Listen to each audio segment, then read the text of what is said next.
back to Cardboard Boxcast. Don't know what number this is, but God, who knows? So we're all here. That's what's important. It's me, Sean. We've got Michael, and we're joined by Steve in lovely Japan. Lovely Japan. So yeah, this week we're going to be chatting about basically what we've been playing lately. We're going to chat a little bit about the Xbox Game Pass price hikes and new hardware rumors. And then Steve has a little secret thing to show us later on, or tell us later on. Steve's wacky corner, which we're just gonna go with every week because why not? Yeah. How does that theme song go again for Steve's wacky corner? I forget. Teenage Man, we should have a theme. We should have a. I should. We'll get on that. Cobble up a theme song. Can you do that while me and Steve are talking? Actually, I'll do it now. Yeah, just open Ableton. Get some beats going. Break out a You've ukulele. got 45 minutes. Let's go. So yeah, I think we're going to be starting off with Michael talking about your first game that you've played recently. Yeah. And shocker of all shockers, it was Silksong. Oh, of course. I know. Jeez, that was a gasp and a half. I finished in air quotes Silksong this month, and I defeated the last boss, and it's a bit of a complicated thing with Silksong because it once you finish the game, quote unquote, you unlock a third act, which is basically post-game content, for want of a better term. But if you complete that, you unlock a secret ending. So for me, I've finished the game, basically. I did a little bit of the third act, but I was sort of like, you know what, I'm ready to move on and I might come back to this. It was sort of the same thing I did with Hollow Knight back in the day, is that you can defeat the last boss, quote unquote, and then there's a whole raft of other things, mostly DLC, that you can do afterwards. But I felt satisfied. And also I was like, oh, wow, this third act is somehow harder than anything that came before. That's great. But no, I felt satisfied at that point. And it'll be a nice thing to come back to when I'm less burnt out. Because I put 50 hours into the game. Wow. Whoa. Actually, more than 50 hours if you count the save that got corrupted and I had to replay part of it. So it's more like 55, 60, I'd say. Man, that still breaks my heart every time you tell me. I know. At the time I was quite... Was that because of a patch they brought out, or...? No, it was pre-patch, which could have been a bug. I still don't know what happened. All I know is a save reverted to an earlier save.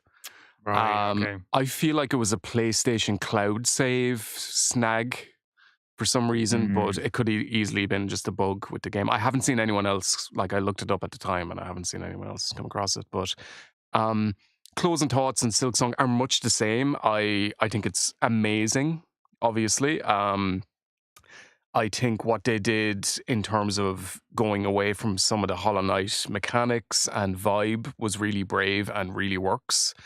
There's some massive highlights in the game and I really loved playing it. It is quite hard, and that's going to be a personal thing for everybody in terms of how much they bounce off it. It's definitely maybe the hardest game I've ever finished. Yeah, but a lot of people are saying this is right up there. It's with some of the hardest Souls-like games or Ninja Gaiden, right up there. One thing I'll say is, especially in comparison to Hollow Knight, is I saw someone else make this point, so I can't take claim for it, but someone said Hollow Knight wasn't hard, but it was punishing. As in, look, I went back and replayed Hollow Knight recently, and I blasted through the game because I was familiar with it, and only died max 2 times on a boss, basically. Silksong is hard and punishing. I feel like some of the sections, like Boil Water is one, and this section that's on screen at the moment is actually one of the highlights. It's basically getting to the top of a mountain, and you see they're in a little node of light there. That's basically heat that's emanating from that light. But every time you leave that, you're on a bit of a timer because you're going to freeze to death. So you have to complete these very complex platforming challenges, but with a bit of a time limit underneath you as you're going through. But it was incredibly fun. But obviously, as you can tell from my description, very fucking hard as well. Yeah. Overall, I think the difficulty works. You earn everything every new area, every boss bet feels really great to get. The design of everything is great. It didn't feel unfair. It felt like the designers were challenging you and having fun challenging you as well. Like I mentioned, you sit on a bench and it's a booby trap in one of the areas. Like that made me laugh. Stuff like that makes me laugh. And I really, really fucking enjoyed it. I know, like, towards the end of the year, we'll probably have a, what do we think will win Game of the Year at Game Awards conversation at some point. I'd say this will get nominated, but I could never see it winning because it's just too abrasive. It's too hard. It's a stacked year as well. It's a very, very Did stacked you? year. Sorry if you said this, but did you find at all, like, how was the progression in it later in the game? Did you find yourself getting burnt out at all, or?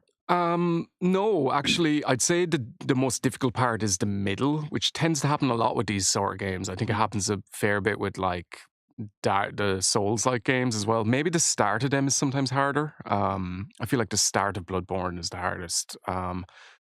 But I found a similar thing here. It was around the middle that it was really difficult. But a combination of like gaining upgrades and getting better at the game means like towards the end you sort of you don't breeze through by any means. There's some very difficult bosses, but You've got more ways to handle things. And if you like, what I think the designers intended is anytime I came up against a roadblock, be it a hard area or a difficult boss, I would go do something else for a while, and that like resets you a bit, and you can go in like a bit fresh to the boss again. Or you might get an upgrade or something like a bit more health or like a new tool that you can use that like damages enemies or something like that. So, and like the music, the vibes, like they're unparalleled in this genre. Like I was only thinking about this during the day because I was like, maybe I could play another Metroidvania soon. But a lot of the other ones I've tried have been mechanically interesting, but they just don't get that element correct for me. And it's a taste thing. It's definitely a taste thing. Because like one I was thinking about was Grime. You know Grime? Yeah, I never played it, but yeah. And I played a bit of it, and like it's got an interesting combat system, and I can't remember the progression system, but like it does some novel things with that. But just the design and aesthetic and everything just didn't appeal to me. It wasn't a world I wanted to explore, especially. Whereas Silksong, like you just look at the screen, it looks beautiful. The music is like amazing. Some people don't like it as much as Hollow Knight, but I think it's just as good. So yeah, it's I'm glad it finally got here, and it did live up to expectations for me, I have to say. Sick. If you're looking for another recommendation, I don't know if I've ever mentioned this series to you before, but Momodora is a really good one that I really like. It's slight, like it's not going to take you like 50 hours to complete by any means. I think the one that I played on the PS4 was like maybe 16 hours or something. It's pretty slight, but it's a really good game, and it's like challenging as well. Like definitely won't be Silksong level of challenging, but it's a good one. I definitely recommend if you like it. Are they Metroidvanias? Well, the first 3, which are all itch.io games, aren't. They're like fairly straightforward platformers, but the 4th one, which is called, oh god, what was the title? I think it was Reverie Under the Moonlight, something like that. Moonlit Farewell, maybe? Something like that, yeah. And that one is it's a roguelike, yeah. Oh, okay. Or not roguelike, sorry, a Metroidvania, sorry. All right, cool. Yeah, I'll definitely check it out when I feel less burnt out on Metroidvanias. But yeah. Do you have a favorite boss from Silksong before we move on? There's 2. So the footage I showed you the last time, The Last Judge, which is the one that I had to replay, is fucking so much fun. She has a really interesting moveset, and it's the best thing in all these games. And you know it from Souls games as well, Steve. A boss that seems impossible at first, but then you figure it out and it just clicks, and you're like, I have you. And like, I think I could do that fight without getting hit now. It's like one of those amazing things.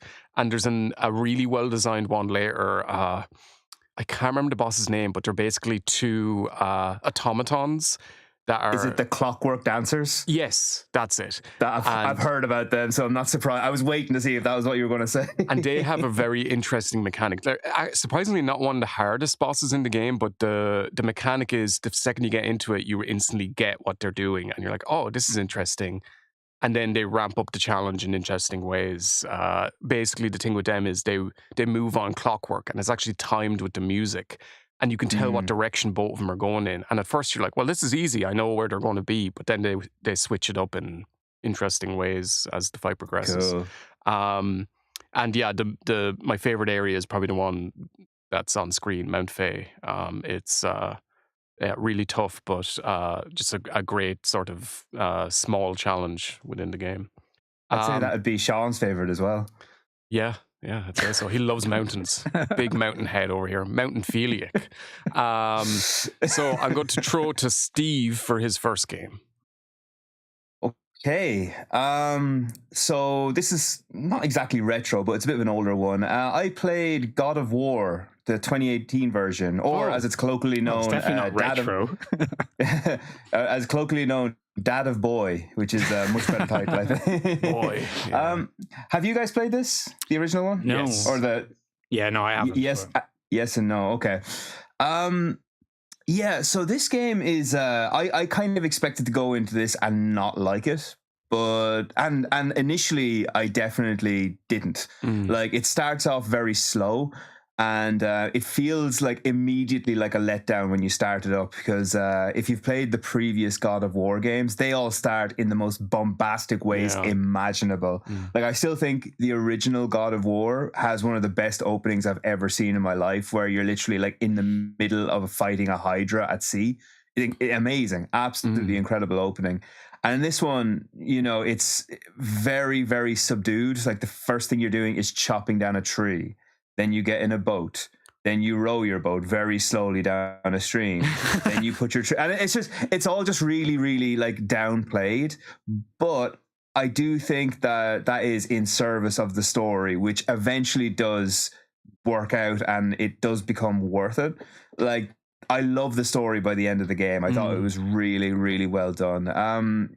Michael, what were your thoughts when you? I know you didn't care too much about the second game. You didn't like that as much. But what did you think of the first one? Oh yeah, Ragnarok. I'd be interested to see what you think of Ragnarok, actually, because I just put it down. I couldn't keep playing it. I was really bored by it.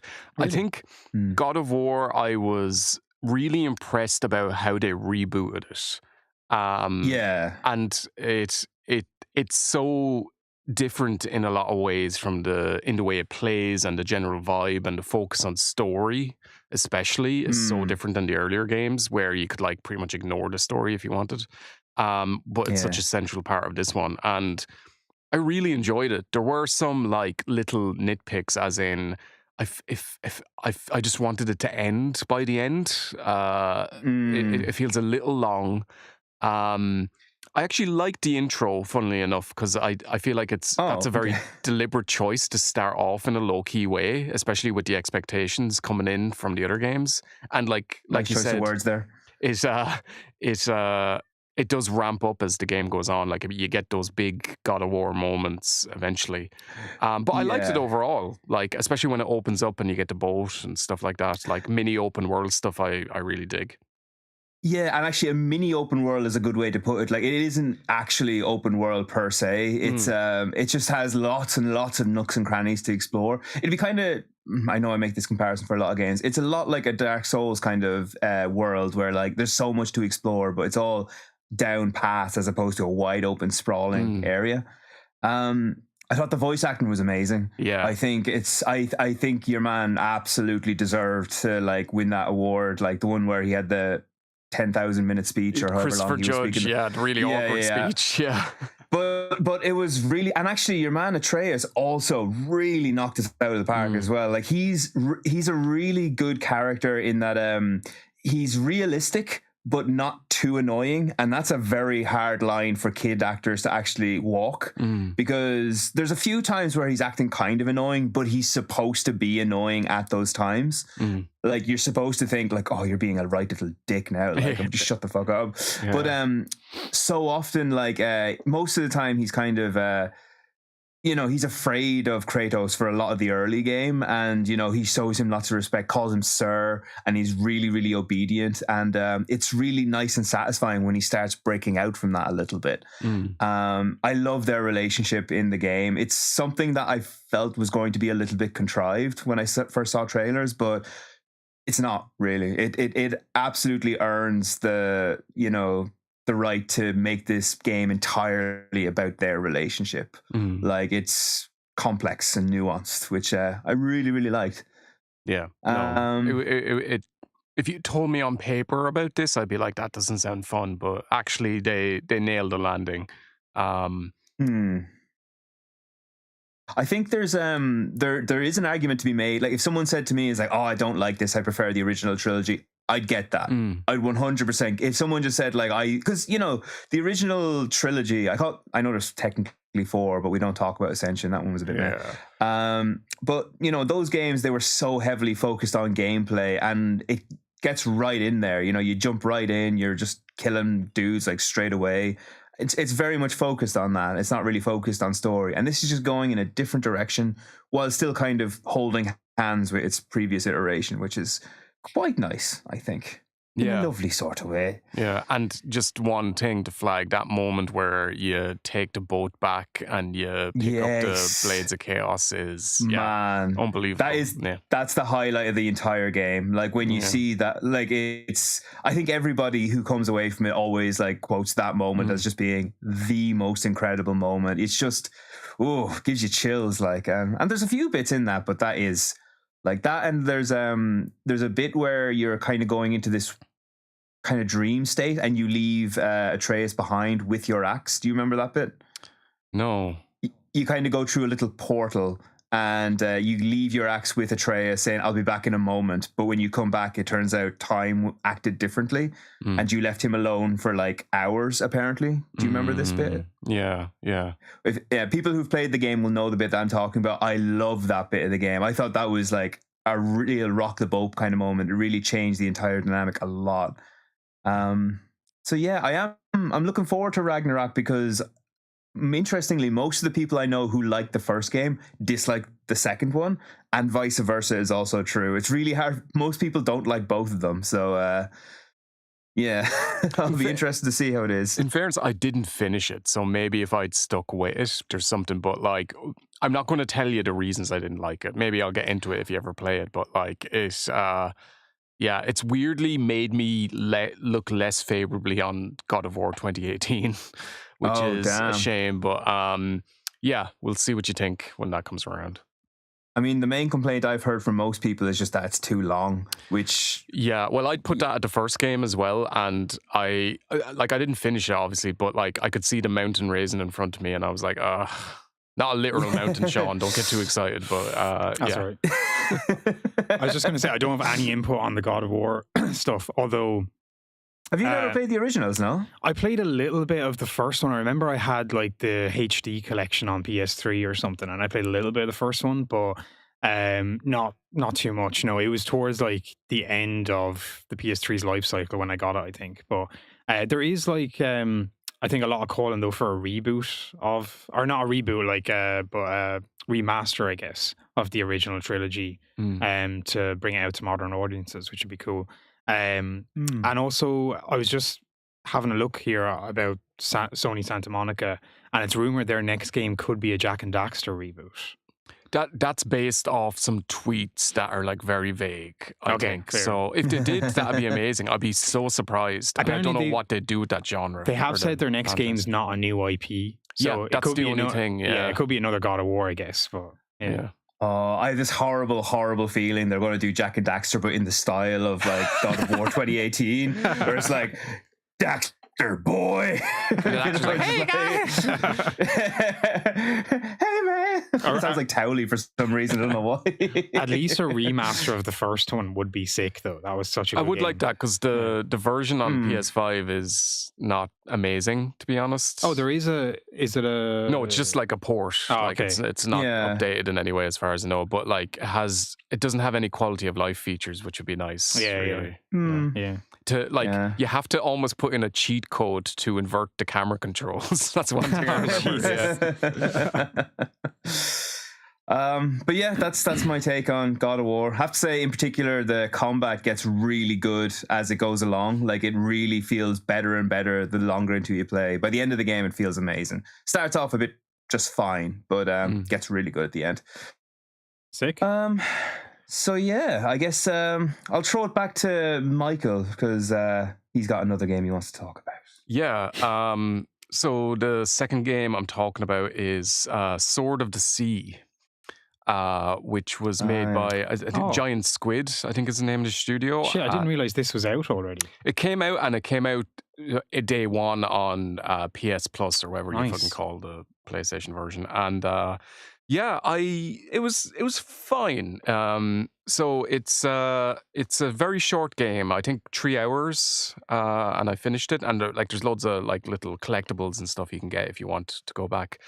And my main issue with this is it has an interesting concept. And when you first get into the game, you're like, wow, Journey, but with a hoverboard. This really works. Like it plays very well. It's very easy to maneuver and do like cool things with the board.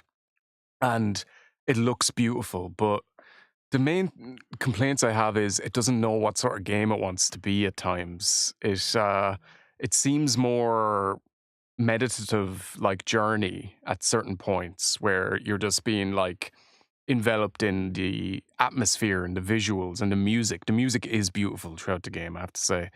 But then other times it gets like, okay, score 50 points in this little skate park that we've sort of fashioned in this area. And those things jar against each other a little bit, to be honest. I think it should have chosen one lane, really. Do they actually have points? Like, is that an actual thing? Yeah. There is. What? That is ridiculous. There is points. And like, to be honest, if this game had come out and you couldn't do tricks and stuff, it might have been a bit weird or people would have been crying out for it. And I'm not saying get rid of that, but like, I don't know. I don't feel a real design intention behind the game. It seems like a load of cool things put together, but without much thought into how they coalesce, basically. And it has these sections. So the game is best when you have these big open areas and it's like you have to light these 3 fires to progress, basically. And you just explore it at your own whim and, find different ways to get up higher and use speed boosts or whatever new mechanic they've introduced in that level to get up higher and get to, light the fire or whatever. And that's great because you can take it at your own pace and you can go about and really soak in the atmosphere and visuals. But then after each of these sections, you get a bit where you're like controlling a big dolphin or something. And all you can do is just jump and like hit blockades and progress. And I don't know if they're meant to feel like a cathartic release after those exploration sections, but they don't work and they're a bit janky. Like it doesn't feel as smooth as when you're on the board. So yeah, that like it was a bit uneven in that respect. And, it looks a lot like Journey, Yeah, it looks identical to Journey. Like, there's only so many times you can look at a beautiful desert and be wowed by it. Like, if Journey didn't exist, I would be a lot more impressed by the visuals, but it technically looks better, and the way the sand moves like undulating waves is amazing. Like, the technical feat for that is brilliant, but Journey just had some moments where the visuals really, really grabbed you in a very, I don't know, artistically specific way. And this doesn't quite have that, I'm afraid. And by the end, I was like, wow, an underwater version of the sand place. And it was washing over me rather than me getting immersed in it. So, like, it's not a bad game by any means, and it's a short game, and like, it was an enjoyable thing to play after Silksong because it was so easy and chill. But there's not a lot of substance there. I think that's the main thing I'm saying. I have a question, right? Do you know the way it's called the Sword of the Sea? Can you use the sword like a sword? Very limited, a very limited amount, to be honest. You can, if like, can you pick it up and hold it? Like, no, you can't pick it up and hold it. But as you're going past certain like ice blocks in one of the levels, if you hit a button, he'll do like a spin and it'll cut through the ice block and give you coins. There's also coins to collect in this game. Another of those gamey mechanics. This is a very weird tone that's going on. Yeah. So like, what are the points for? Points. Having points. Well, points are for themselves. Like, it's just like, oh, at the end of the game, it tells you how many points you got.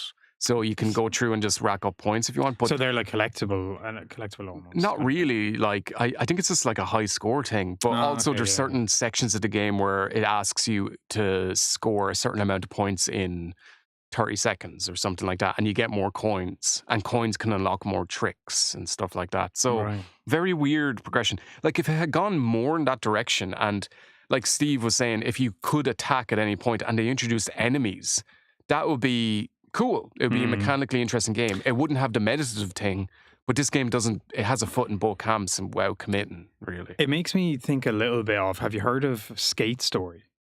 No. So it's this new like skateboarding game, kind of in the vein of Skate, but it's like a linear game where I think it's developed by one guy as well, and you're, I think, traveling to hell or something like that. I have seen footage of that. Yeah. Yeah, and like you have to do tricks to battle enemies and stuff like that. Yeah, it's kind of like just reminded me of that a little bit. But I think that might be more interesting if you pick that lane, and you can still have your amazing visuals, but it's not meant to be a not passive, but like a Zen-like experience, like Abzu was, or like Abzu's Journey, or Flower, even. You know, like any of those things where you're just like soaking it in and you're engaging minimally with the mechanics, basically. This weirdly is making me think of, do you remember when we saw the most recent Metroid Prime 4 trailer and Samus had a motorbike? Yeah. It makes me think that like all the game studio heads have got together and say, guys, we need more bodacious modes of transportation in all of our games. So like the next Assassin's Creed is going to be, and he has rollerblades. It'll be like, man, rollerblades on sand would not be a good mix, I have to say. No, it'll be fine. I don't know what the next no. That's a weird one, a very weird one. Yeah, so slightly disappointing, but like not a disaster by any means. So yeah, I'm going to throw it to Sean for his one and only game he's played this month. But he's played the balls off it. It's my turn. Cool, yeah, let me just find my video. We can just keep talking while he's doing that there, Michael. Do you know, actually, another game this reminds me of? Okay. No, Sean, while you're changing the videos, you know. But I'll keep talking while Sean's talking. I'm happy to do that. Have you heard of the game Gory Cuddly Carnage, actually? No. The one with the cat on the hoverboard? No. Okay, well, basically, if you took out all the contemplative, meditative shit out of this game, it would basically be that, because it's just like a cat wearing an anorak on top of a hoverboard, killing like zombies, basically, and it's just like looks like pure fun. That's sick. The only hoverboard game I could remember was there's one on the PS2. Do you remember there was a hoverboard game? That rings a bell, yeah. Airblade. Oh yeah, but it was like it had a story, or like in a resistance or something like that, I'm sure, but like it was sci-fi and all, but it wasn't meant to be. It was I think it was in the vein of Mirror's Edge. Like it was kind of like you're a courier, that kind of thing. Oh yeah, fair. Right, Sean, are you ready? Cool. So the game I've been playing recently a lot is Battlefield 6. Yeah, so you all know, like, I famously don't like guns in video games, but for some reason, man, I just clicked with this. I saw it on your Wikipedia that you're anti-gun in video games, but so you're a big Battlefield head, and I've seen there's a lot of hype, big sales for this. People say Battlefield's back. Yes, thanks for reminding me. 7 million in 3 days, apparently. Amazing. Which is great. It's the biggest launch in Battlefield history.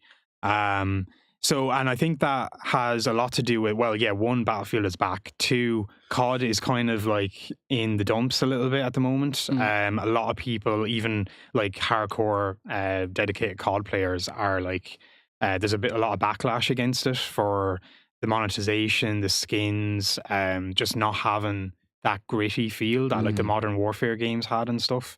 So yeah, this game's amazing. I'm just like really kind of just been at it all week. It's really reminded me a lot of like getting off school and playing Battlefield 3. Do you know, it's it's tapping really into that nostalgic feeling, 100%. And like Battlefield 3 and 4 was a huge inspiration for them making this. Like they've had like Battlefield 1, a lot of people love. I didn't play that much. Battlefield 5 got a bit of backlash for different reasons. I thought it was a good game in the end. 2042, the most recent one before this, had like the most backlash because they tried to do away with the class system. When the game launched, there was no class system, which is crazy because that's like a defining thing of Battlefield. Everybody like has their role within. Everybody has their role. You know, you work better as a squad together. And yeah, other things like they in 2042 there was 128 players for the first time, which sounded cool on paper, and they made massive maps for it, but it just didn't work. It was like too many people. The maps were massive. It took ages to get across them and stuff.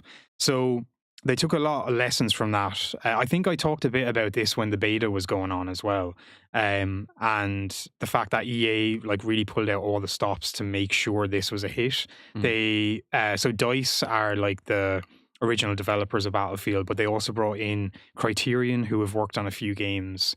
They brought in Motive, and they brought in Ripple Effect, all to make different elements of this game. So there is I was going to talk about it later, but there is a battle royale coming out for this, which is going to be free to play, kind of to go up against Fortnite and Warzone. I think that's coming out at the end of the month. I don't have much interest in that really. I mean, I'm kind of burnt out on battle royale games. Like I played PUBG and a bit of Warzone, but it's the same thing over and over again, I guess. I mean, I guess you can say that about a lot of different game modes as well, but yeah, I don't know. It's just easy to get worn out on them. But it's going to be there. It's going to be free. So they're hoping to pull some of that audience from Warzone and Fortnite. So does Battlefield 6 live up to the hype? Like, yeah. So yeah, getting back to it, 100%.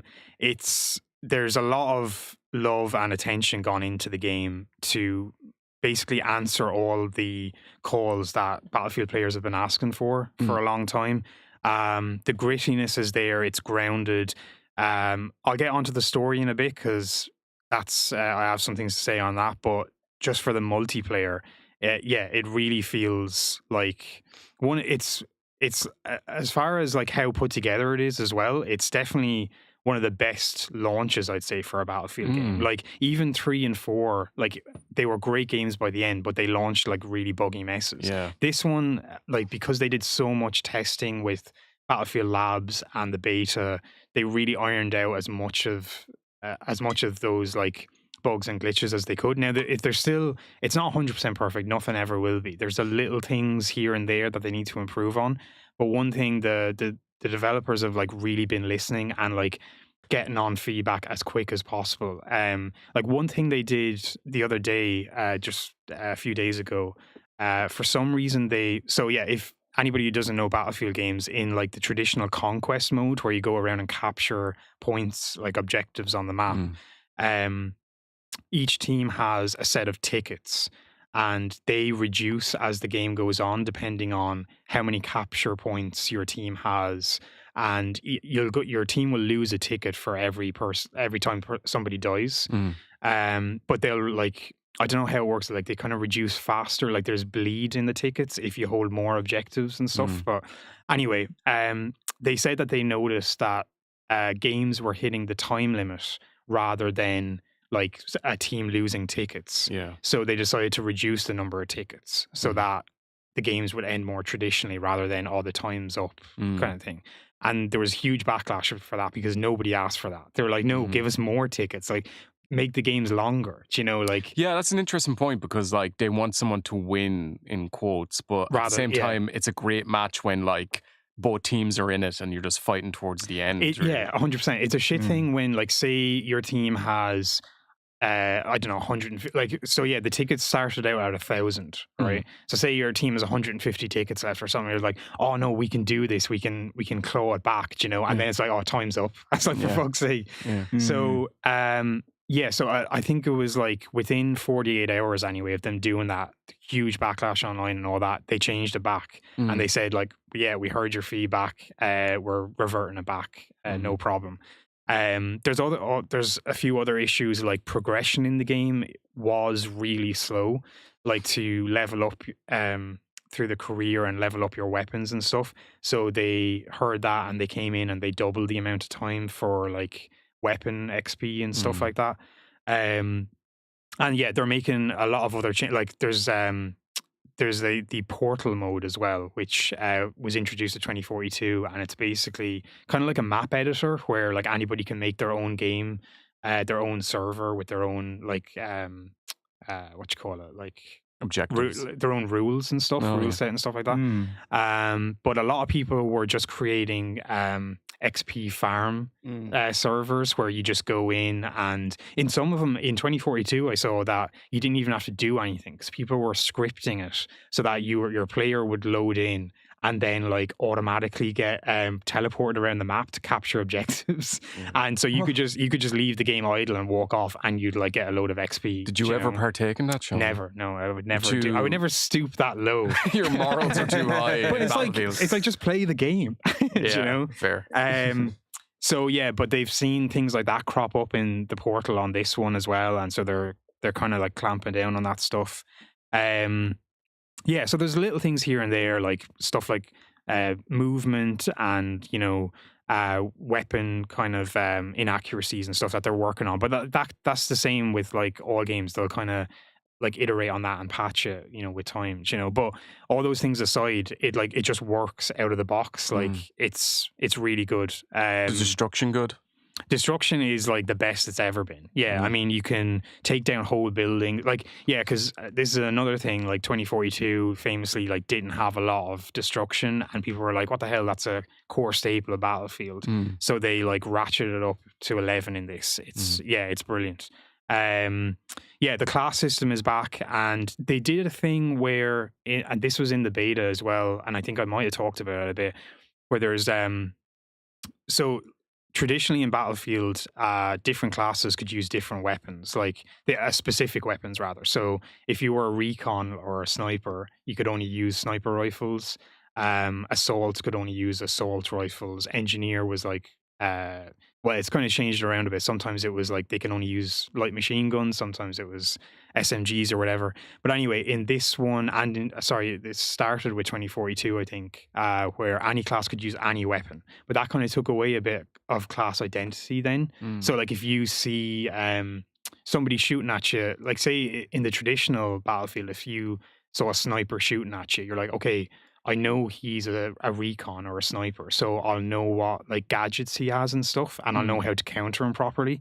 But now, since like an engineer or an assault could have a sniper rifle, then you don't know what loadout they got. They could they could be sniping at you, and you could like try and go for a flank, and then they fire a rocket at you. You're like, how the fuck did he get that? So there was a bit of backlash from 2042 on that, and what they did was in the beta and in the full release of Battlefield 6.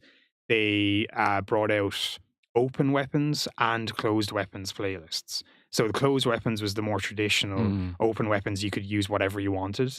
And they've kept that going, even though they kind of said that from the beta analysis, most people played the open weapons. But I think that was because they really like kind of hid the closed weapon playlist. But anyway, it's fine. I mean, play the game how you want, but I think there are like one thing they've done even in the open weapon playlist is each each class has like a kind of a performance bump, I guess, if they use the weapons that are supposed to be used with that class, like a signature weapon they call it. So that's kind of making people just play with the weapons that are meant for that class anyway. So it's a bit of a middle ground, I guess, way of like appeasing everyone. Don't know what else to say. Like vehicles are great. It's just Battlefield, man. It's fucking And one last thing to wrap up. Have you played the single player? Oh yeah, sorry. Yeah, I said I was going to talk about a story. I did play the single player. I've heard it's shit. I wouldn't say it's shit, but yeah, it's not great. It's an okay campaign. The story itself is very meh, and it actually, I mean, I guess no spoilers because it just came out, but I'll just say it ends in a way that made me think, oh, maybe there's going to be a campaign DLC down the line. But I don't know why they would do that, because like they can't like get any microtransactions out of that or anything. It'd be a cool thing for them to do, because I don't think they've ever done that before, maybe. I've always thought that they should not try to make a COD style campaign, and they should make like almost like the closest analog would be like the Metal Gear Solid 5, the Phantom Pain, where they just drop you in a big open area and you can go about your objectives any way you want. So let's say you have to kill a guy, you could snipe him from miles away, or you could blow up the building or something like that. Like, make it really open. Now, that's easier said than done. That's a very complex sort of game to make. But, rather than like, oh, now we're in Rio de Janeiro and we're jumping through helicopters, and then we have a stealth mission, 100%. That would be cool. There is one level that is a little bit semi-open, and that's one thing that COD did, I think, with Black Ops 6 as well. There's like a couple of more open levels where you have a few objectives you need to do, but you can kind of tackle them in whatever order and whatever way you want, like stealthily or not. But I totally agree. Like, it kind of needs something fresh added to it. There was nothing new here. And in a way, like, that's what a lot of fans wanted, was just give us a traditional campaign, because the last few games haven't had that. Yeah. I'm sure it was like a lot of the budget wasn't going towards that as well. Like, I don't think so. You can tell as well, actually, that like there's certain things in the campaign that aren't animated that could have been. Like cutscenes and stuff. Yeah. There's a few fades to black, and I'm like, why can't you just show me, this, what was about to happen, and it happened more than once in the first mission, and like enough for me to notice and go like, that's a bit of a cop out, But last thing I'll say on this is there has been definitely, like, even though it's Battlefield's back, it's what we all wanted out of a Battlefield game. There's been a lot of I guess appeasement for COD players as well, and they've brought a load of COD players into this. And they are all saying, like, they are all giving input now, especially the streamers, like COD streamers. They're all being like, oh, you need to do this, you need to do that, but to change the game, like talking to the developers. But it's all stuff to make it more like COD, that the movement speed and stuff. Exactly, that kind of stuff. But I think I'm pretty happy that the Battlefield devs, they know, like, they don't want to make it a COD game, even though there's like smaller maps now, there's smaller game modes to appease to those COD players. They're not giving in on things like movement. Like, the movement is sluggish and slower than it was before, which is what it needs to be, because it's not meant to be. You're not meant to be jumping around doing 360 no scopes. Do you know what I mean? Yeah. So I think, like, I'm pretty happy that they're gonna, and there's more, like, there's bigger maps coming as well. That is one issue. Like, there's only a couple of big maps, and they're not even really that big. They kind of did a 180 on the big maps in 2042, and was like, okay, we'll make them really small. But I think they need to find a middle ground there, especially for like the vehicle gameplay and stuff. I was going to correct you and say 360, but 180 is correct, because you're going in a different direction. Exactly, thank you. Wow. Well done, man. Yeah, geez, it's almost like I did some research for this. You looked up degrees. But yeah, anyway, I could chat loads, but I'll leave it there. Great game. I'll let you know how it goes. I'll probably be playing this again during the next one podcast, game next month. Yeah. All right. And what's Steve's next game? These lads are all shooting each other. Jeez. Awful violent, these video games. Sorry, I didn't have an awful lot to contribute there, because I've never played any Battlefield games at all. I have no idea how they play or anything. But no. I probably should, actually, because I played the Star Wars Battlefront 2, and I thought that was brilliant. Like, a lot of people love that. Yeah. I've heard it plays just as well, so I probably should get on it. Okay, for the hardest left turn you can possibly imagine now, right? I have been playing Ace Attorney Apollo Justice, Sick. The lawyer game. Is this the game you've been sending us screenshots of? I don't know what you mean. What are you talking about, Sean? Okay. Can you elaborate? What were the screenshots that I sent you? I can't remember. They were very weird. It looks like this, all right, yeah. Are you sure? Like, what exactly did they say in the screenshots? I'm sure you're going to tell us, so just get on with it. Sean's been talking for like 20 minutes straight. Let me have my coffee. Okay, yeah, so this is the lawyer game. I think most people are aware of this, but just in case you're not, this is a visual novel series that has a really weird courtroom testimony mechanic, where basically you hear people's testimonies and you have to try and figure out the contradictions, figure out the lies, and basically say, this is why you're, totally full of shit and why you're guilty. I was just thinking, like, most people want to get out of jury service, and Steve is here playing a game. It's like, put me in, man. I need to go back. Put me back in. Yeah, no, I mean, this series is great. Like, this is one of those ones that after God of War, I didn't want to jump right into the next game I'm going to talk about. I needed a palate cleanser, and this is great for that because it's very, very silly. It's a very silly game full of silly people and, you know, lots of over-exaggerated puns and stuff like that. It's very chill as well. Like, there's a lot of downtime where you're just kind of like, it's a lot like a point-and-click adventure game. Actually, there's investigation parts where you're just supposed to like search crime scenes for clues, and that's basically point and click adventure game stuff. And the testimonies are more like visual novels. Yeah, so this is the 4th game in the series, I think, and this was kind of the point where I started to feel like it's dipping a little. I'm not quite as hot on this as I was in the first 3 games in the series, which were all like really good. There's a lot of gimmicky stuff in this one. There's a lot of stuff where you have to dust this item to see if any like poisonous substance have like fallen onto it, and you have to like do that. There's another bit where you have to photograph multiple layers of a piece of paper to see if anything was written on one side of it, that kind of stuff, you know. To be fair, this all came out is on the DS or the 3DS. I think it was the 3DS, and you know, they were very big on gimmicky games, but I've been playing this on the Switch, and it seems really obvious just how much they were going for gimmicks as opposed to actual gameplay. Yeah, it's a good game. It's a lot of fun. It's a great palate cleanser. It's very relaxing, very chill. I do have some issues with like a lot of the characters who are less fun than they were. Like, this is a kind of a soft reboot of sorts. There's a lot of characters have been replaced with new versions, and a lot of them just aren't as good. There's also the game itself has a bit of an obsession with panties in this one. Wait, a Japanese game has obsession with panties? Are you How did serious? you know this was Japanese? How did you know? Oh my, I'm shocked. Shocked and appalled. Yeah, it's this is the stuff that I sent you guys pictures of, because the amount of times this comes up, it's an entire plot point at one stage.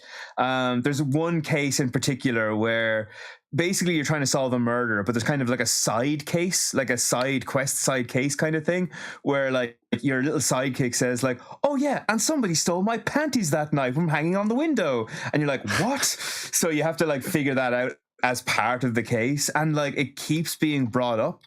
It's and even in following cases, when it's not relevant, it gets brought up occasionally again. So like the game just has this weird unhealthy fixation on, you know, panties, which just isn't great.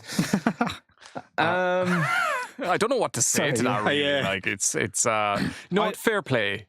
You know, let them do what they want. I have one question, Steve. What is like? I bet you don't.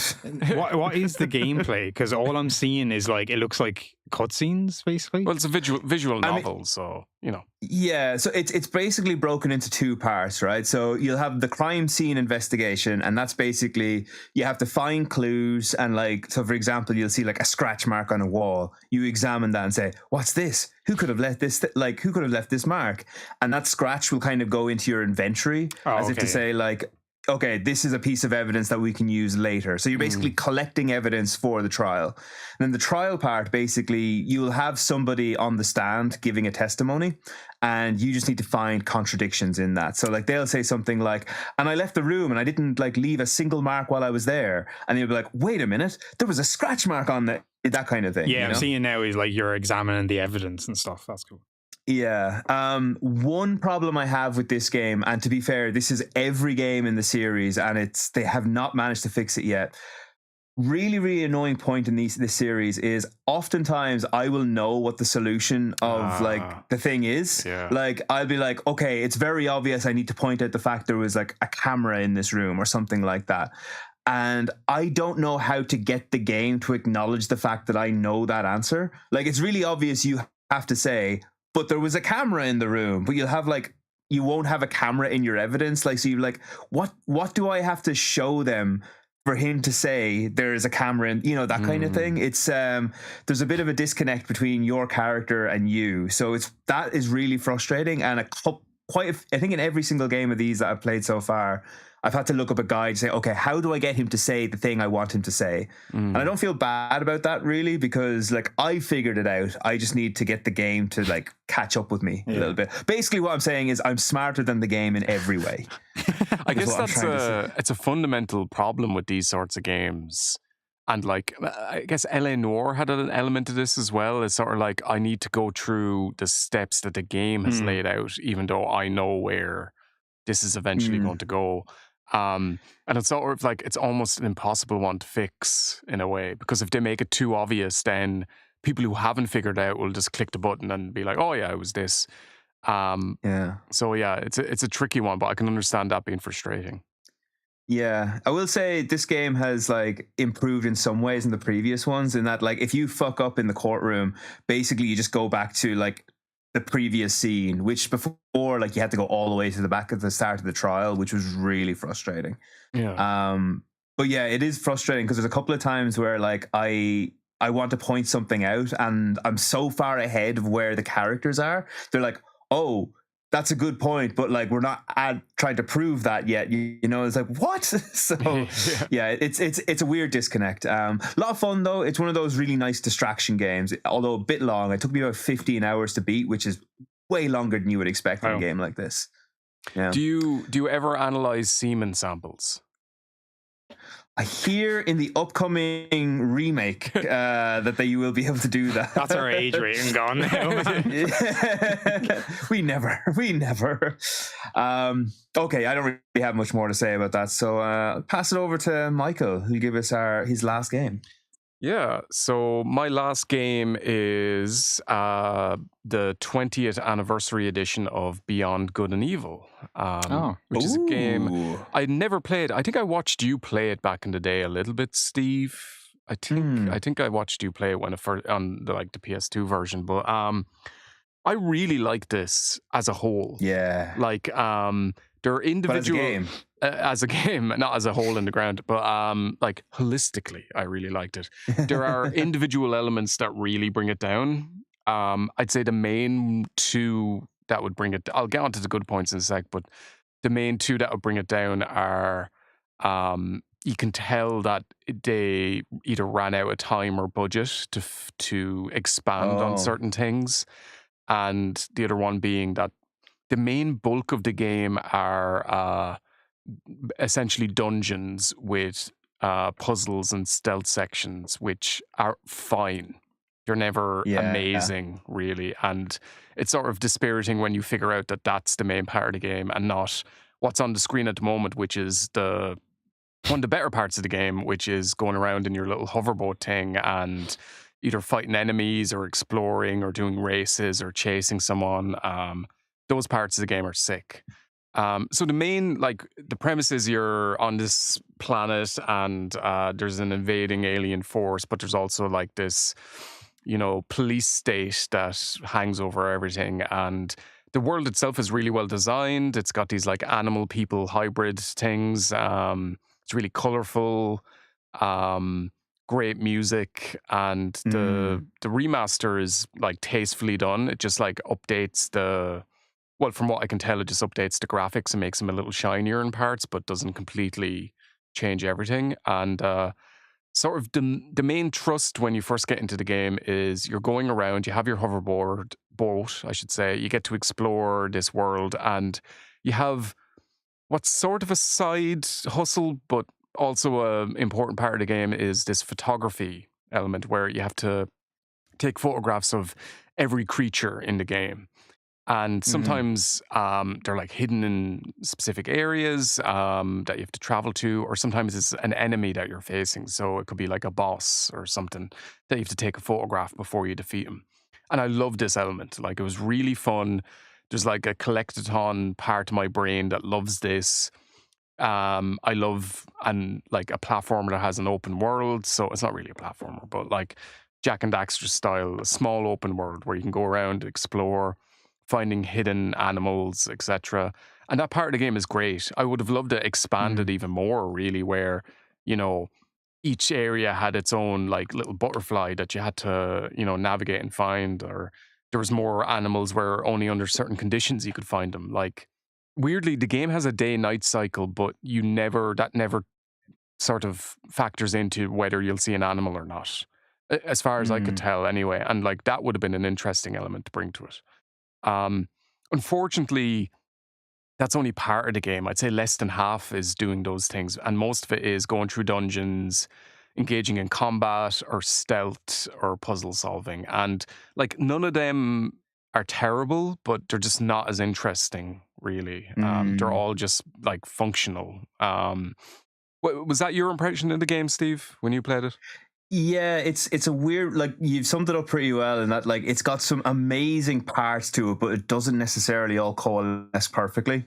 Like, yeah, have you finished the game? I'm not going to spoil anything, but I have, yeah. I didn't get okay. every photograph. I think I was like short less than 10 photographs, I would say, and I was only short 2 pearls, but like I know there's some that you can miss, so I think there may have been a boss I didn't take a photo of, so I was like, oh, I'm not going to try do it all then. Well, the big thing that, like, I was just thinking is when you said that, like, they definitely had to cut some content, I think that's probably most obvious at the very end of the game. Yeah. All right, like, yeah, it's really, really obvious, like, where they had to cut some corners there. But yeah, no, like, there's loads of amazing elements. Like, I love the visual style of the game. I think the music is great. I think the combat system is pretty good for the time. Like, it's one of those ones that. Yeah, I mean, it's like, for now, it's quite standard, but like when you bear in mind this came out in what, like 2002, I think, or something like that. I'm not sure when exactly, but like it was really, really good. I felt like, anyway, when I played it first. And Jade is a really, really good character. Like, she's just really interesting. Like, she's got a really, really distinct personality and a very, like, interesting arc. Like, it's great that she's not in no way a love interest, and like, she's really independent, like a really strong character. And but she also has like serious confidence issues, like, in some respects. Like I said, she's really good. One weird thing I want to mention, like, on this, I love the way they input text in this game. Do you know what thing I'm talking about? No. They've got this weird kind of spiral keyboard thing. Oh, yes, for, like, yeah, for the passcodes and stuff. Yeah. Yeah, it's a really weird thing, because, like, you know, usually when you're putting in text using a gamepad, like, it's usually really awkward and fiddly, but this one's really good. It's a weird thing that always stands out to me. I always remember it being really, really good. Yeah. But yeah. Yeah, what's the one thing on the story, this is an old game, so I'm going to spoil some story elements. So if people don't want to hear, then block your ears. But I really hated the sort of double bluff they do at the end with Paige dying. Yeah. Is Paige the pig's name? I can't remember. Sorry, but yeah, it is. Yeah. It was like, and it was just dramatically flat, to be honest, and sort of unceremonious when he came back. And I understand there's a twist at the end of the credits and all about that, but like in the moment, it doesn't work at all, I think. And like, maybe it's just me, but I wasn't especially attached to him as a character because you spend the majority of the game with him captured. So I'd grown closer to the other soldier guy. Really? Yeah, like I don't know. I didn't. I understand he's the mascot for the game in a lot of ways, but no, I didn't really love him that much. I didn't hate him, but like. I mean, like, I have to, I don't remember the double bluff at all, which means it probably wasn't that effective. But I remember, like, when initially it looks like he's died, I remember being like, oh shit, like, not hugely, but like, it did affect, like, I thought that was pretty effective. It was I thought surprising. He was a great character. Anyway, I didn't expect him to die, but then they bring him back and I'm like, well, what the fuck was that about then? Like, are you having your cake and eat it? But, soulless monster that you are, Jesus Christ. But I agreed towards the end of the game, when you get the ability to fly, I was like, oh wow, what new areas or secrets or photographs can I get? It's nothing then. And it's just done, like, it's so not great. You can sort of tell that they wanted to expand that, and like looking at the way what if the sequel ever comes out, but like looking at the way they're framing that, they want to take that more and run with it, like space exploration, etc. But I sort of get why people loved this game. The photography, the world. Like, I would have loved a more standard sequel sooner, to be honest. Like, just expand on it, make the open world a bit bigger, maybe make the dungeon sections a bit more interesting, lose half of the stealth sections, and like that's a A+ game to me. Yeah. Just one last thing that I want to say. I remember one thing that really stood out to me when I was playing. I remember like the very last big prize you get for like the last mission before like you finish the game. It's like 20 of those crystal orbs, which is such a clear signifier that like they just ran out of time. Because like, why would they give you 20 of them instead of just the upgrade? You know, like it just doesn't make any sense. So yeah. So let's throw it to Steve for his final game, which I think I know what it'll be. Okay, so I'm excited. So I'm gonna try not to talk too much. Tell me to shut up if I go on too long. I've been playing Silent Hill 2 remake. Sick. Yeah.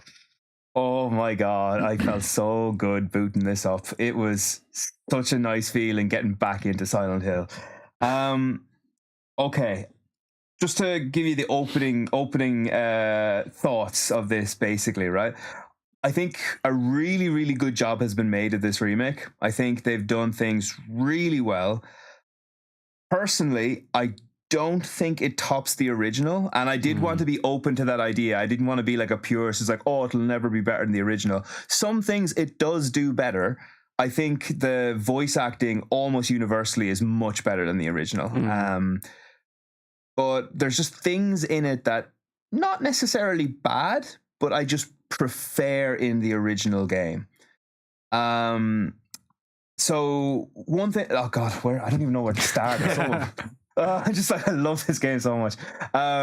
Okay, so yeah, the characters I think are done really, really well. James, initially, I remember when I saw him when it was first revealed, I thought like, oh, I don't really like his design at all. But like, I think I've gotten used to it. I don't think it's I kind of fell into his groove like pretty quickly. I was kind of like, yeah, no, this works. It's not like amazing. It doesn't blow me away, but it's fine. I love Eddie's redesign. I think he's really good. Like he's properly creepy from the get-go. And I think that's great. Angela, who I've only met twice, she's kind of the very suicidal character who's like constantly like contemplating, shall I top myself or not? Yay or nay? And she was done in a really interesting way. A lot of people were complaining about the way she was portrayed in this game, that she was like, oh, she's ugly in this game. And like, anyone who complains about that is like, well, you've completely missed the point of her character then. Like, so it actually works really, really well for her. And Laura, the little girl who like kicks your hand and in the apartment building, I think she's done really well too. She's a bit more likable. Like she was a horrible little shit of a character in the original game, which you know is kind of what you're supposed to think, but it was also slightly unbelievable. So I think she's done quite well here.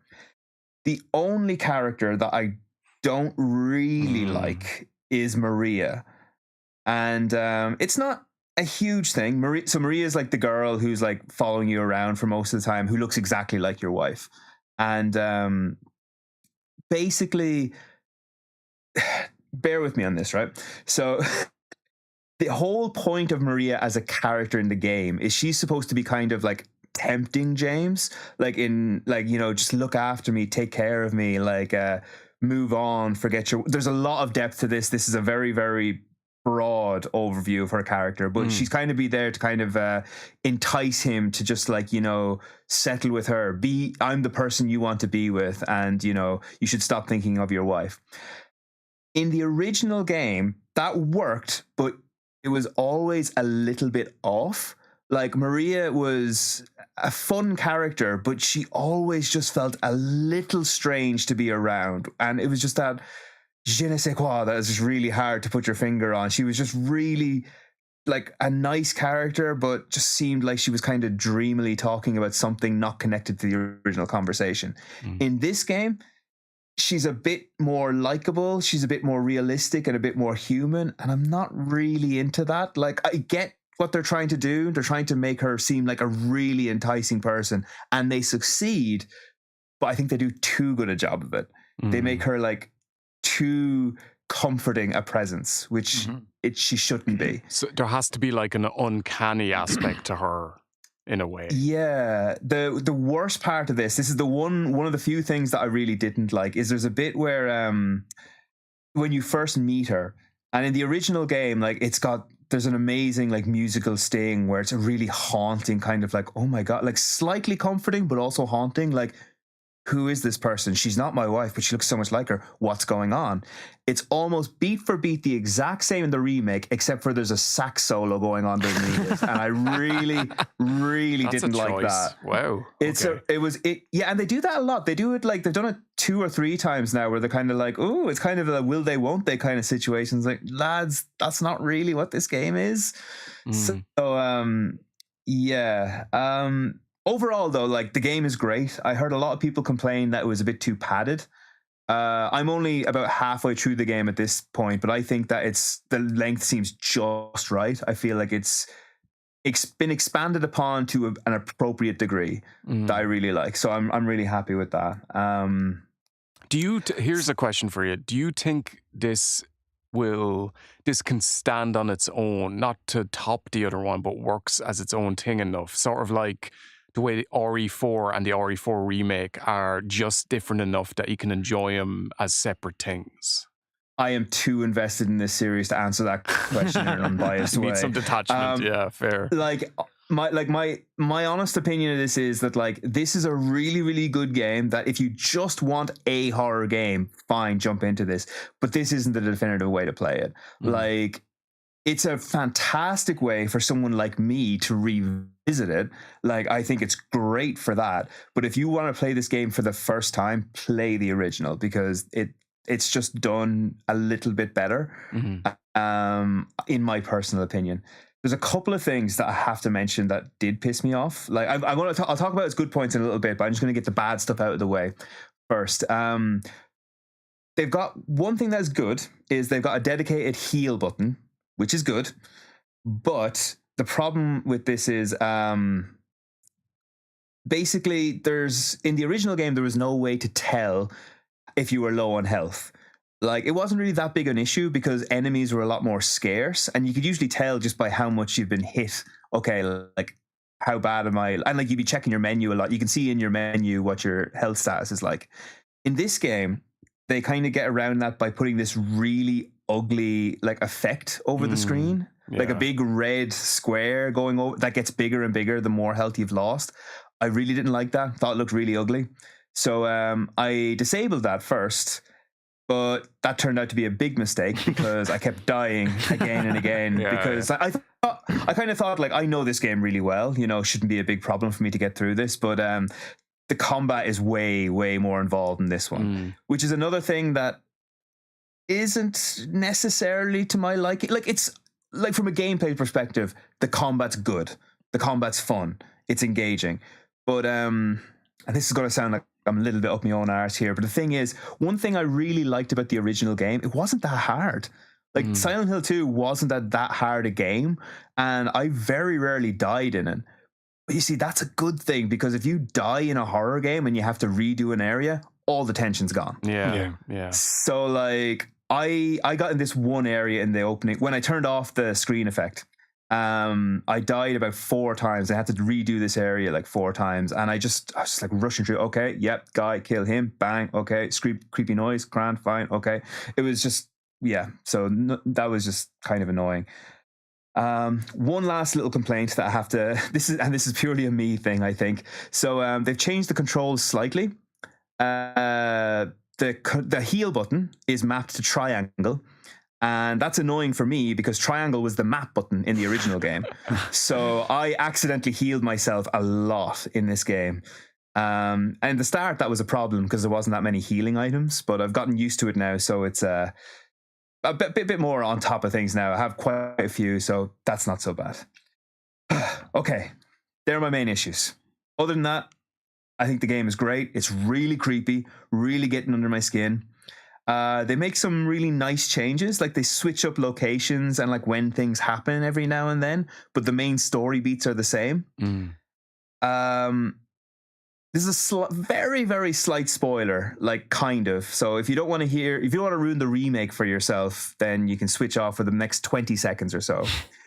So in the original game, the first time you meet Pyramid Head, you just walk down a corridor and he's just there behind like some bars.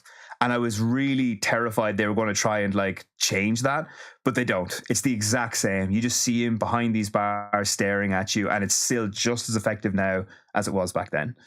So they are very restrained in the changes they make. They don't mess with what works for the most part. Sax solos notwithstanding. That scene where you're looking through the shutters of a closet, it's like one of the most famous scenes. You're looking at Pyramid Head and he's doing some things. Is that done well in this one? Because that's a tricky one to adapt, I feel. I would say it's inferior, but it's done well enough. Okay. Like, it's not something that I hated. I much prefer the original way it's done, but in this one it's decent. And like that's kind of the main like vibe I'm getting from this, that like it's doing something slightly different. Some parts are better, some are worse, but I still would probably prefer the original version for the most part. Like I'm trying to think. Like I don't want. I'll probably end up talking about this next month as well, because as I said, I'm only halfway through it. I'm about to go into the Silent Hill Historical Society, which is my favorite part of the game. Really looking forward to that. But it's really, really good. I'm really enjoying it so far, I have to say. Much enjoying it much more than I thought I would. Well, that's sick. Nice. I've never played Silent Hill. Silent Hill 2, but I feel like I have, because I've edited so much footage of it for one of our videos. So that's why I know all these scenes, but I don't know the bits between them or like the context for a lot of them. So maybe I'll pick it up one day. But I'll look forward to maybe doing a video on this one down the line. Yeah, I do. I should say that like I'll be a lot more. I am planning on making a video with your help, obviously, on this as well. So I'll be more coherent at that stage, because right now I'm just kind of saying my thoughts out loud as I play it. I did just remember one thing. There was an enemy. The first enemy looks like it has no arms and kind of spits up on you. So there's there's two versions of that in the game, and the new version basically explodes when it dies and just like spews like stuff everywhere, and that guy can go fuck itself. So like I hate that monster. It's a real pain in the arse. But like you're doing, Silent Hill fans are eating well, man. Like, because F is getting great reviews as well. That did really well. Like you've got that one coming up as well. Depending on how I feel when I finish this, I might go out and get that straight away, which is kind of unheard of for me. I usually like to wait a couple of years before when games get a bit cheaper, but I think I might have to, because I'm enjoying this so much. Sick. Okay, that's good to hear. Lads, sorry, Alan Wake 2 though. Both I know I need to dip my toe. You'll love that, Steve, I think. I need to play the first one before I even think of jumping into that. I won't. One thing, Steve, actually, like you talking about this, like, is really kind of getting me into it as well. I've never played any Silent Hill, but the first game, is there any like relation to the story between the first and second? Very little. No, like the second one is like it's one of those ones. It kind of made sense for them to remake this because it is very much a standalone title. Right. Like, okay. Yeah, so not really. You could pick this up no problem without knowing anything from the original. I might try play the original, like Silent Hill 2, though, like you said first, because it looks like there's a HD collection with that and 2 and 3. Well, oh no! No, here's the thing. Yeah, okay. That HD collection is infamously quite bad. Oh really? Especially you'd be using Xbox, wouldn't you? Yeah. Yeah, it's the worse Xbox version.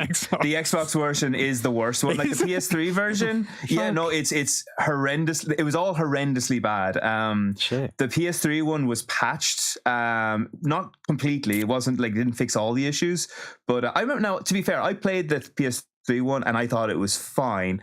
But that was after it was patched. I've heard that the Xbox one, like the fog effects are terrible. There's a really infamous the sign saying "Welcome to Silent Hill" in this game. Like they replaced the font with like what was it, Comic Sans font? No way! Yeah, for some reason. yeah. And actually, the remake references that, like like when you see the sign, like it's like that as well, and it's like it's very obviously done as a joke, and it's like, yeah, fair play, lads, that was a good shout. Okay, yeah, maybe I'll have to do a bit of research on the best way to play Maybe it. on PC, you could probably get it on Mac or GOG or something. I might have a way that you can find it, but I'll say that off mic. Okay. It might be illegal. Okay, cool. Nice. So let's move on to, we're going to talk briefly about Xbox in a minute, but before that, Steve, you had one or two little things you wanted to mention. Yes. Okay. Actually, Sean, if you want to put up the newsy thing that I had for this, just grab that. So the first thing, this is a very, very short thing. Probably doesn't even really bear mentioning. There was a new Final Fantasy game announced recently. Don't know if you heard about this, Michael. No, didn't. Yeah. No? Oh, yeah. It was big news. Big news, all right. And then it was later like revealed that it was going to be a Dissidia game, which people were very, very excited about, me included, because Dissidia is, or was, a great series. Then it was finally revealed that it is... the title of the game is Dissidia Duellum Final Fantasy, which is going to be a mobile-only game with a shit ton of microtransactions, and it looks awful. Yeah. So basically, I mean, like the original Dissidia games were amazing, and they released, what was it, NT? I think it was called NT Final Fantasy Dissidia, which was like a console. PS4 console game, and it was again riddled with microtransactions, and people really didn't like it. It was really bad. And then when this game came out, they were like briefly hopeful. It was like, oh, might be going back to like formula, and somehow it looks worse. Like the art style is very do you know Valkyria Chronicles? Yeah, it's kind of got that weird kind of cell shaded anime style. But what's really bad is it takes place in modern day Tokyo, but it like takes all the characters from Final Fantasy games and brings them into like modern day. So they're modern day Tokyo, so they're all dressed like teenagers, like in Tokyo, and it just looks really, really bad. Okay. Yeah. So just a disappointing announcement, basically, from Square Enix. What's this that's what I was shrine footage? Well, now that's the thing I was looking forward to telling you about. So, you know our good friend Hideo Kojima, right? I know him well. Ah, well, you know he's making a game called Odd. Yeah. Yes. Well, in that game, this is going to be a survival horror game, and he has said that he wants to be the first person to scan a ghost into his game. And I'm going to give him the actual quote, right? For OD, I want to go around all over the world where there's scary kind of places. I want to scan a ghost for the first time, and I want to get an award for that. Now, is that not the most Hideo Kojima thing you've ever heard in your life? But ghosts aren't. Like, aren't they? Aren't they? But you might be wondering why there's a shrine on the footage here. The reason for this is he was worried that he'd already captured audio for the ghosts. That there's some audio already in the game. So he brought his game to a shrine to bless it, so to make sure the game itself wouldn't be cursed. Man, even for Kojima, this is weird. No, this must be some fucking, marketing crazy thing. Oh, I'm not making a Metal Gear game. This guy with bandages on his face is making a whale game. Do you know, people have said that. They've been saying like, oh yeah, no, it doesn't seem like a marketing ploy, but I agree with you. I think this absolutely, it's kind of 50. I think there's a part of him that's just having fun with this. Like, it's marketing, but it's also just to be safe. Let's do this anyway. It'll be fun. Like, he's just having a laugh, basically. It's someday Hideo Kojima is going to do a game where he has audio of himself killing a man hidden within the game. It's like a snuff film thing in the game. Exactly. And it'll be a fun Easter egg for people to find. That OD does look interesting though. Did you see that trailer, Steve? The Knock Knock trailer that he put out? Yeah, I like the look of that. I was thinking about it as well, right? So like this is a bit of a stretch, but I was thinking like OD might be like he might be referencing like PT here. Like I mean, obviously you can say like it's a horror game, yeah, but like what does OD mean? But I was thinking about this and like he's kind of well versed in English. Like he can speak a certain level of English. I thought, okay, so P, one letter off from that O, yeah, and then T becomes D. Well, that doesn't make sense. But in Japanese, it kind of does, because like if you take a T, you can add these two dots to the side of it, and it turns into a D. So like te becomes de, T becomes D. Like it's a kind of a natural transition. So I feel like he is referencing PT to a certain extent here. Maybe. Yeah, and like the gameplay footage looks very PT-like. It looks like it's going to be terrifying. Oh, I'm not going anywhere near that game. What's interesting is Jordan Peele he's of like Get Out and Us fame is going to be... Now, I've heard a rumor that several filmmakers are going to be involved and be doing segments of the game, with maybe Hideo being like just the overall designer, like piecing everything together. And I've heard a rumor that one of them is going to be Mike Flanagan as well. Ooh. So you might know him, Sean. He did a lot of Netflix horror series like Midnight Mass and The Haunting of Bly Manor or something. I don't know, or Haunting of Hill House, something like that. He did both of those, yeah. Oh, okay. Well, I thought I'd mixed two up. And Doctor Sleep is another film he did, but I watched Midnight Mass and it was sick. So I think I've heard of that. All right, yeah. Yeah, if you want like a properly scary TV show, Haunting a Hill House is possibly the scariest TV show I've ever watched in my life. Sure. Absolutely terrifying. So that'd be exciting, getting some guys involved, and Guillermo del Toro will definitely be sticking his little finger in there somewhere. Yeah, is a sentence I've said many times. Say it like that.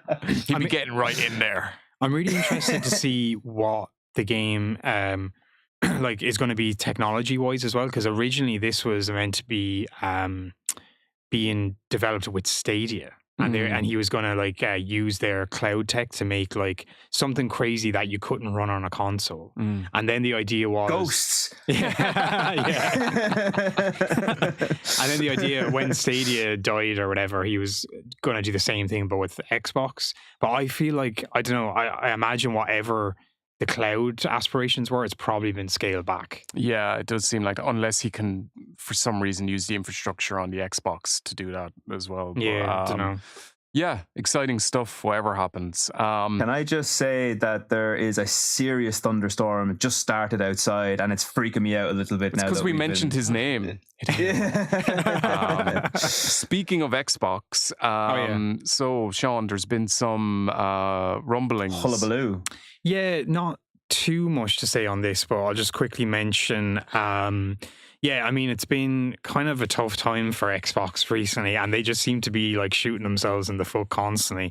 Like they raised the prices of their consoles twice this year already. Jesus. Now their consoles are already like in third place, and nobody's really buying them anymore. So I almost feel like they're doing it because of tariffs, but also, like, I wonder, are they just trying to minimize how much stock they're making or something? Because, which kind of leads me on later to talk about next gen. But on top of those price rises, they also have raised.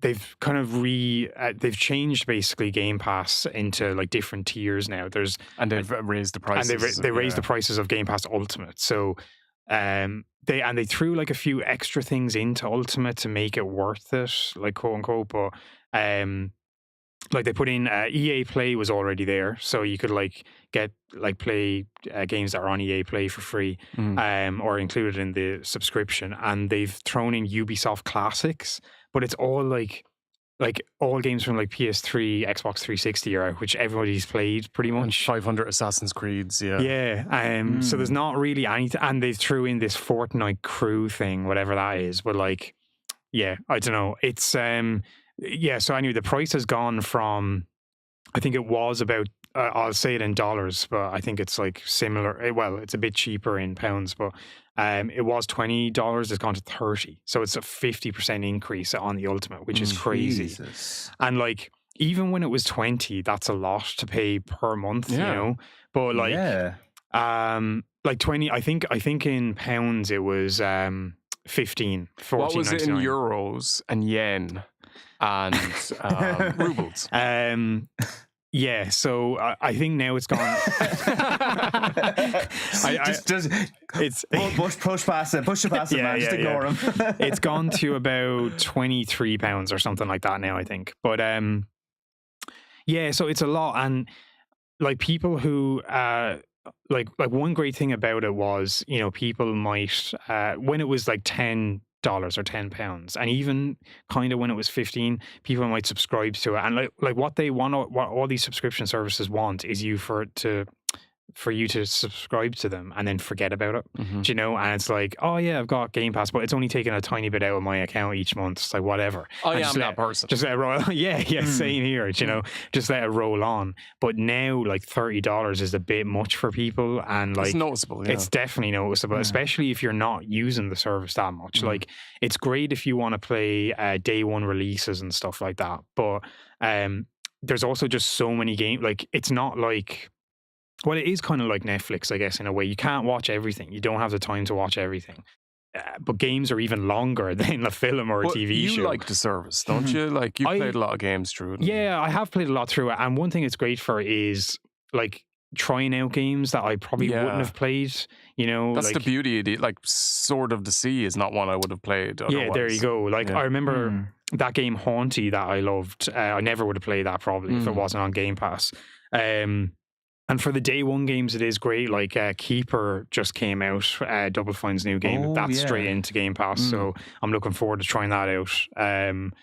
But on a whole, like, I probably don't use it I definitely don't use it enough to warrant $30 a month, because that's like nearly half the price of a AAA game anyway, you know? So yeah, there's been quite a lot of backlash on it. People are saying they're cancelling their subscriptions and stuff. They have made the tier below it a bit better. It doesn't have day one games, but it's like still got a lot of the other stuff, and it's about, I think, 10 quid cheaper. So I think a lot of people will probably go back to that tier, and maybe that's what they're counting on as well. Oh, we might lose so many subscribers, but they'll go back on this tier or whatever. But yeah, I mean, it's crazy to think like it's already at 30, and it's definitely going to keep going up. So like, what do we eventually get to, like 50 a month, which is, or something, you know, which is crazy. Well, man, I think it's like, I mean, we're a few years off from this, I'd say, but like, I feel like the bubble has to burst eventually. It's just going to get to a stage where people are like, this is a hobby none of us can afford to do anymore, and like, it'll just get to a stage where everyone's like, fuck it, I'll play indie games and that's it. You know, and like, from the developer side as well, like, what's the incentive to go day one on if you're not owned by the company? There must be a financial incentive that they're given, or do they get a percentage per download or something like that? I don't know how those deals work. Yeah, I'm not sure the finer details, but they do get they get a lump sum before or like when the game releases, they get the lump sum. So it's not even dependent on how many people play it. Yeah. They get a deal. And it's like, cool, here's a few million for putting the game on. And you can still sell it normally as well, you know? And the whole thing about these subscription services, like, they are just an extra luxury, I guess. You don't have to get it. You know, you can still just buy your games normally. But it was always just like a nice extra. It's like, oh, cool, I can have all these games. You know, I've got online play included on it. I've got cloud gaming included in it if I want to use that. And then, you know, these extra few services and perks or whatever. But yeah, when the price gets so high, you kind of start to think, well, am I really using all that stuff that I'm getting for free or included? Maybe I'll just like buy my games like normally, you know? Yeah. And just to wrap up, do we have news about next gen game or consoles? I don't really have all the details, but there was actually, well, back on Xbox again, there was like rumors that came out a couple of weeks ago that their next gen console had been cancelled.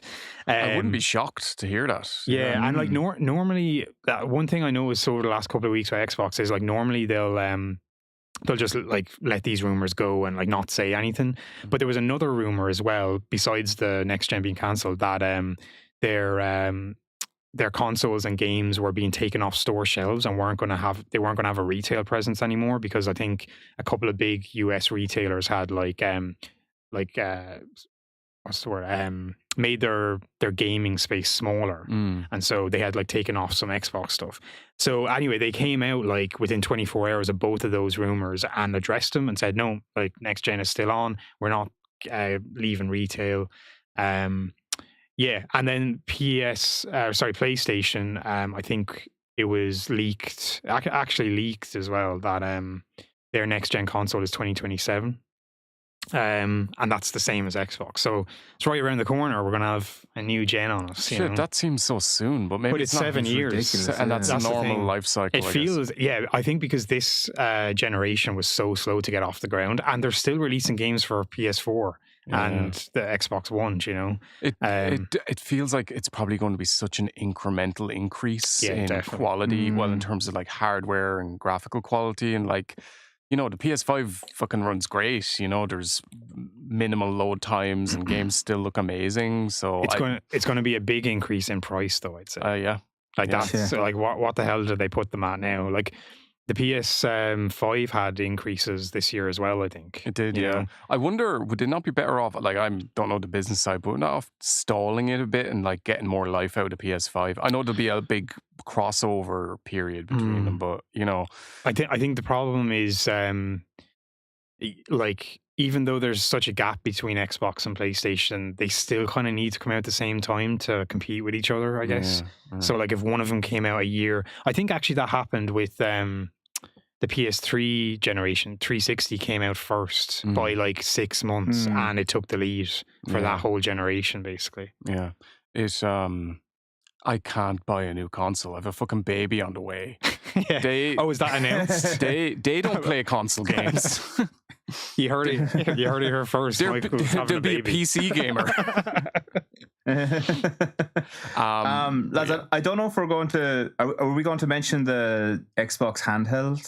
I do have it on screen. Yeah. I mean, I don't really have too much to say, but they brought that out. It's getting pretty good reviews, I think. But I've seen basically nothing about this other than it came out. Like, so Sean, you might know better than this, but and I know this probably just sounds like, you know, parent who doesn't know what to buy his kid for Christmas, but like, what is the difference between this and a Steam Deck? So the Steam Deck runs Steam OS, which is their like front end UI, I guess. And it only, I think I'm correct in saying that you can only use Steam on the Steam Deck. I could be wrong. This one, so this is the Xbox ROG Ally. It's a partnership between Xbox and Asus, and it has Xbox or Windows and Xbox's new Xbox UI for handhelds. So it's not just going to be on this; it's going to come out to all like handhelds besides the Steam Deck, I guess, at some stage. And it basically gives you that Xbox UI front and center, but also you can access Steam on it. You can access Epic, GOG, like all the storefronts. So it's not just tied to Windows. You know. I was going to say, like, this looked like a completely pointless thing, but I suppose that actually would make the Steam Deck more redundant then. Yeah, I mean, I think there are ways on the Steam Deck, like you can come out of you can like just like boot up Windows on the Steam Deck and then access all the other stores anyway. But it's just like the front end user experience is like Steam, you know.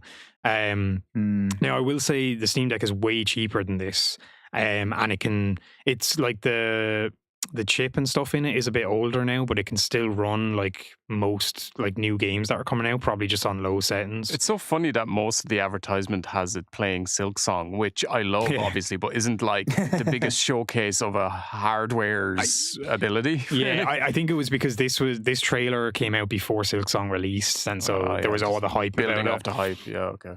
But I think this is a bit of a precursor to like what we're going to see from Xbox next gen. Like this is still more of a handheld PC, like you said, Steve, rather than an Xbox, even though they're saying it's an Xbox, you know.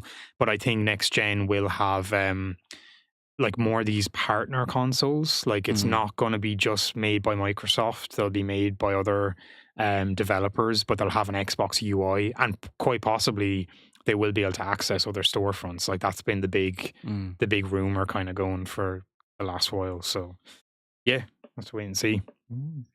Okay, well, the future's looking bright. The future's looking orange. Is it? And so thanks for listening, guys. We'll be back next month. Sean has something to say. Sorry, I was just going to say, I think probably next month we might end up doing our predictions because that'll be getting close. To Game of the Year, yeah. Yeah, I'm not sure when the Game Awards is, but it's like early December. Early December, I think. Isn't that 6th? Oh, yeah, has it been announced? I don't know. That's just ringing a bell for me. But yeah, so that'll probably be a long one, so you can strap in for that. Yeah. Because I'm sure we're all going to bring like 6 predictions or whatever. Strap on for that, guys. As opposed to these like brisk like little sessions we've been having lately. To be fair, this has only been 90 minutes roughly, I think. It feels longer for some reason. But the length of a good Coen Brothers film. That's the way I like my podcast. That's the way to go. All right. Thanks for listening, guys. We'll be back next month. Rate, review, and subscribe. You can check me and Steve's reviews out on GG. I'm the Cardboard Box Item, and Steve, are you Stephen Hill? Stephen Hill 777. That's GG Game Tracker, just in case. It can be tricky to find sometimes. Yeah, we love our obscure reviewing apps that we use. Yeah. I'm hoping to have a Silent Hill 2 review up in the next 2 weeks or so. Oh man, I kind of want to jump straight off and start playing that game as well, but I gotta clean my stupid apartment. Anyway, thanks for listening, guys, and talk to you later. See you in the next one.